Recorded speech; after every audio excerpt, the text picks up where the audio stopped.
Paul Heyman said the only way that will affect change in the East if we quit watching. And currently, I pretty much fast forward to the vast majority of a Roman Reigns match. So we'll discuss what Roman Reigns went through this Monday on Raw. They begin with a 2-on-1 handicap match for the title. His title.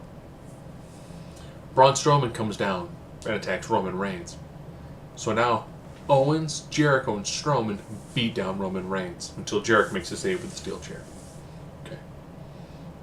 This will be a 3-person beatdown on Reigns. Okay. So you're a fine champion, you're going to have to, defend your title at the end of the night. Alright, fine. Cool. So before his scheduled 2-on-1 handicap match, one of them being the Universal Champion Kevin Owens, the other one being Chris Jericho, they beat him down. Like viciously beat him, like throw him in like the shark cage and everything. They beat him down again before the match starts. Match begins. They can't put Owens away. They can't put Roman away. So he's got a 3-person beatdown, then a 2-person beatdown. Nothing's working. Pop-up powerbomb onto the apron, but to make sure, because Roman's got to look strong. They then finally finish him off in the ring. 1, 2, 3. So it took a combined 5 people, because the 3-person beat and the 2-person beat down, a pop-up powerbomb onto the side of the ring, which was what put wrestlers on the shelf to take the U.S. title off of Roman Reigns. So I guess now that means the Royal Rumble, anything short of a BFG, and Roman's going to kick out of it. Man.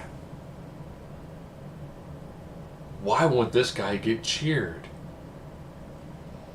We have him overcoming all of these odds all of the time. But he can't overcome 2 vicious multi-person beatdowns. And then it would put somebody on the shelf.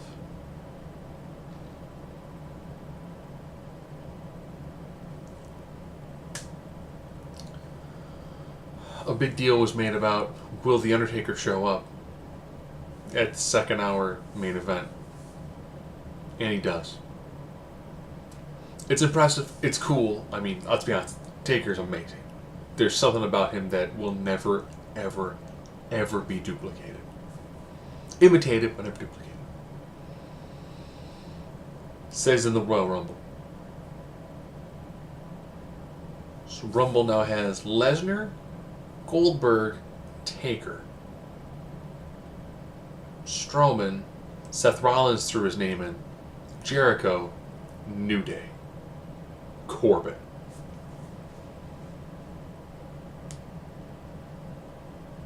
So we can see Taker, Strowman in the match. Taker, Rollins in the match. Taker, Jericho. Taker, Goldberg. Taker, Lesnar. At this point, I'm almost thinking you have whoever loses the Universal Championship match also gets in the Royal Rumble. Just because you get a chance to be in there with 3 effective legends. And Bill Goldberg. So they're stacking that card hard. Which is cool. HBK comes out because he has a movie coming out next weekend. And then Rusev and Jinder and Lana come down. They make a Golden Globes joke, and Rusev's like, I don't get it, must be American humor.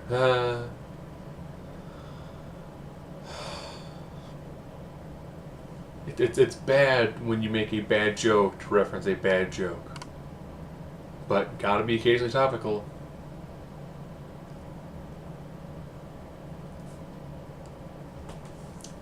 Hashtag bad joke. Enzo and Big Cass come down. They then, talk like movies about like who they should be in films and all that. It's not Enzo and Cass's best promo, but they do it does lead down to a big cast Jinder Mahal match where HBK super kicks Rusev on the outside. So if you're keeping track, Rusev has been beaten down by The Rock, Austin, Goldberg, and Shawn Michaels. And he's lost a match to Lesnar.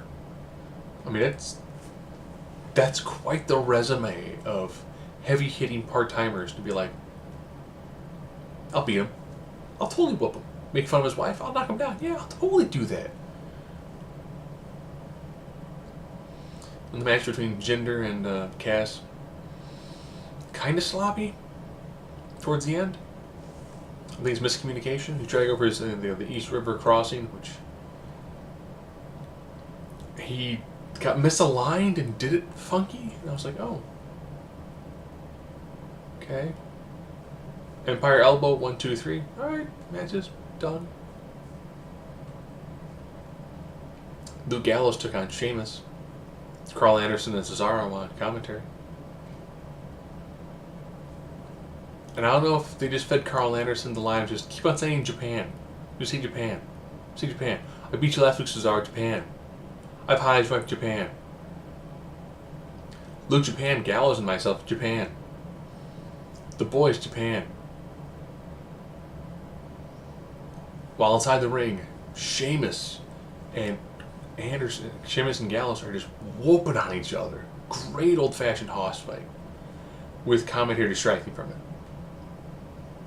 You know, they did the attack angle with Anderson throwing a bottle of water at Cesaro.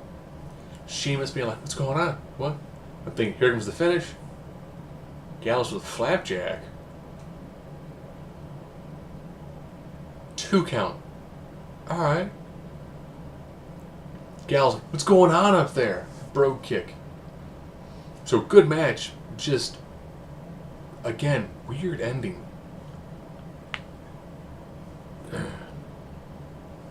One of the high points of the night. Bayley and Sasha talking like, you know, when I beat Charlotte for the title, and Sasha's like, maybe I got a title shot. And I was like, alright. And Charlotte's like, oh, come on, that's not happening. The Nia Jax whoops Sasha. Charlotte whoops Bayley. And Sasha's like, tapped net. And she's like, we did that, man. Oh crap. And then Nia pushes her against the wall, like, boom. Kind of like, I'm coming for your title. And I was like, that's good. It showed that your 4 primary people and it put them all in it. And it worked. And they talked with Steph and they're like, we want a match. And she's like, well, it's not next week. It's like next. So, battered Sasha,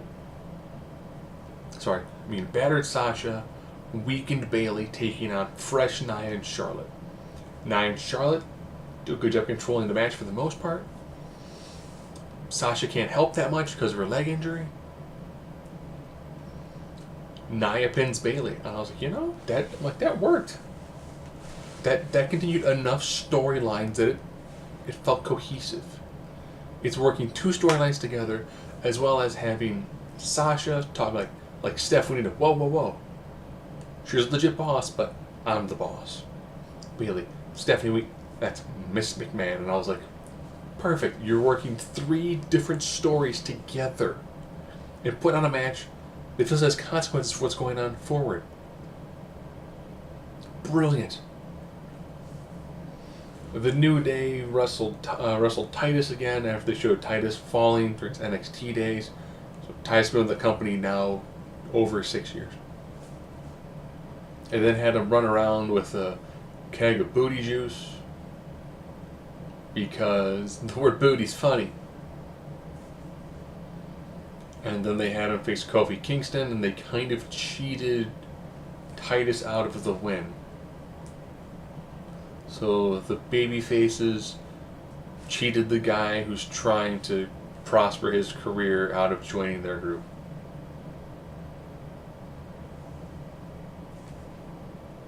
Okay. It's not making me feel bad for the New Day, who are the faces. Made me feel bad for Titus, who's the heel. It's like, man, Titus just wants to be able to do a good job and have a good paycheck. No? He's got the booty on money? Alright. I guess. Seth Rollins had an amazing match with Braun Strowman. Strowman has that slow and impactful, like, onto a line, it was like, big clubbing move, just looked great. Rollins goes for like a Hail Mary dive off of the top of a ring post to the outside. Braun swings out at the last minute. Rollins just eats the barricade from the ring post. Looked sick. Strowman beats him down some more. They don't make it in by the 10 count. I dig that. That's great. Sami Zayn's not there because he suffered a massive beatdown. You know, so pretty much beyond the women's segment, Strowman wrecking fools, and the fact that all it took was, you know, like multiple beatdown segments for someone to defeat Roman Reigns, as well as a move that should put Roman Reigns out of commission to beyond the Royal Rumble to get a pinfall victory on him. It does not feel like we're ramping up to WrestleMania. Does not feel like we're on the road to WrestleMania with that first pit stop being the Royal Rumble. It just does not feel that way. And this is why your ratings have gone down.